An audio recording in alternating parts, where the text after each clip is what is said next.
Is rhetoric on social media a problem and a threat to our democracy, Mr. Ward?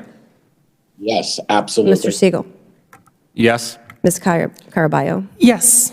Ms. Nomani? Yes. Ms. Tyler? Yes. Yes. Another question I have, do you believe that rhetoric targeting officials with violence for carrying out their constitutional duties is a threat to democracy, Mr. Ward? Mr. Siegel? Yes. Yes. Yes. Yes. Yes.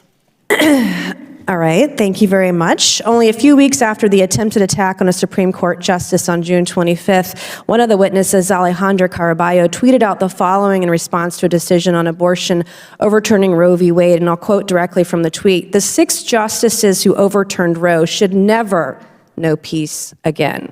It is our civic duty to accost them every time they're in public. They are pariahs. Since women don't have their rights, these justices should never have a peaceful moment in public again." I know something about being accosted. The night of January 5th, I was physically accosted on the streets of DC in Navy Yard by a constituent of mine. I fervently blamed rhetoric on social media, rhetoric at public events, for being physically accosted. I carry a gun everywhere I go when I am in my district and I'm at home, because I know personally that rhetoric has consequences. I've had my car keyed. I've had my house spray painted. I had someone trespass in my house as recently as August. I've been doxxed on social media about where I live. And I've had to add to security everywhere I go. Often, because I can't afford it, I have to carry my own firearm wherever I go.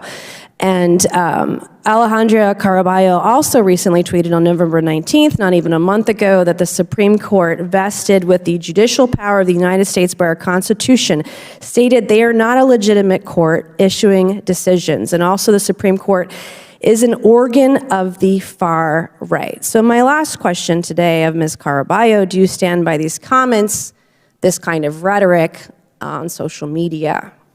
And do you believe it's a threat to democracy? Thank you, Representative, for the opportunity to clarify and provide context to my tweets. I have a question, is it yes or no? Do you believe your rhetoric is a threat to democracy when you're calling to accost a branch of government, the Supreme Court?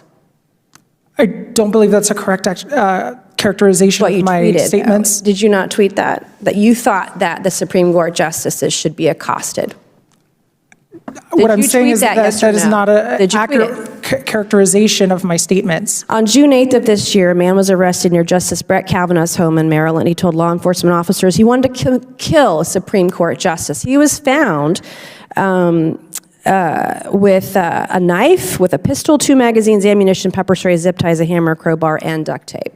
The threats that members of Congress, the threats that branches of government face on the left and the right, as was mentioned by the chairman earlier in the committee hearing, what happened to the speaker's husband is every member's worst nightmare. So it's clear to me that we have to call out the threats to our democracy emanating from wherever they come, whether it's the right or the left. It is incumbent upon every one of us to call it out on both sides of the political spectrum and recommit ourselves to the Constitution and the rule of law. I look forward to working with anyone, Republican or Democrat, as you know, Mr. Chairman, to address these threats from within and without. And I look forward to inviting more people who actually know what they're talking about to our witness panels in the 118th Congress.